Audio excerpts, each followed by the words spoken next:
Ravi de vous revoir dans ce programme du Radio Kaosi Podcast. Je réponds au nom de Léa. Nous nous étalerons aujourd'hui sur la présence de Dieu et son impact dans nos vies. Je sais que beaucoup se familiarisent au verset que nous allons lire d'ici peu. Lisons Jean 3,16. Car Dieu a tant aimé le monde qu'il a donné son Fils unique, afin que quiconque croit en lui ne périsse point, mais qu'il ait la vie éternelle. Imaginez un Dieu qui accepte de prendre chair, de naître d'une femme, sa créature, un Dieu qui accepte de vivre comme un homme, d'être insulté, humilié, un Dieu qui accepte de mourir d'une mort douloureuse et honteuse pour nous racheter, nous pécheurs, incapables de sauver nos âmes.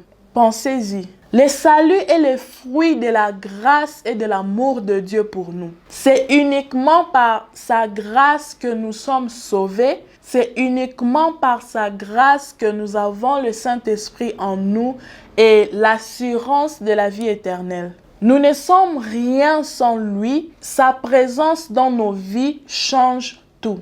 Sa présence en nous commence par une simple décision de se rendre compte qu'il a pris le corps humain pour ne pas venir comme un ange qui ne connaît pas nos souffrances. Mais il s'est livré, crucifié sur la croix pour nos offenses. Et si nous l'acceptons volontiers comme sauveur, il va entrer dans nos vies et ça sera sans condition. Où serions-nous sans lui?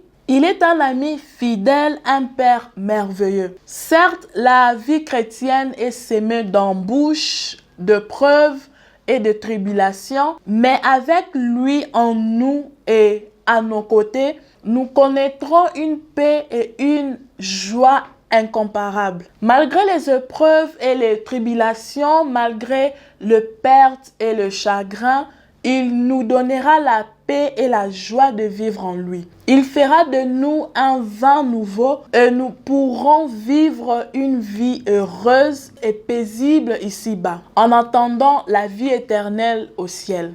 Il est vrai que tant que nous vivrons dans ce monde corrompu, nous connaîtrons de larmes, de découragement, chagrin, tentation, tribulation et de moments difficiles. Cependant, rien ne peut égaler la paix et la joie que Dieu nous offre. Alors, quelles que soient les épreuves que nous traversons et nous traverserons, n'oublions jamais à qui nous appartenons. Soyons toujours fiers et heureux d'être appelés enfants de Dieu. Restons fermes, forts et enracinés. Demeurons fermes et inébranlables dans notre foi et marchons avec lui. Quelles que soient les circonstances, car sa présence change tout. Ne manquons pas notre prochain épisode, nous parlerons d'une vie de foi. Que Dieu vous bénisse, à la prochaine.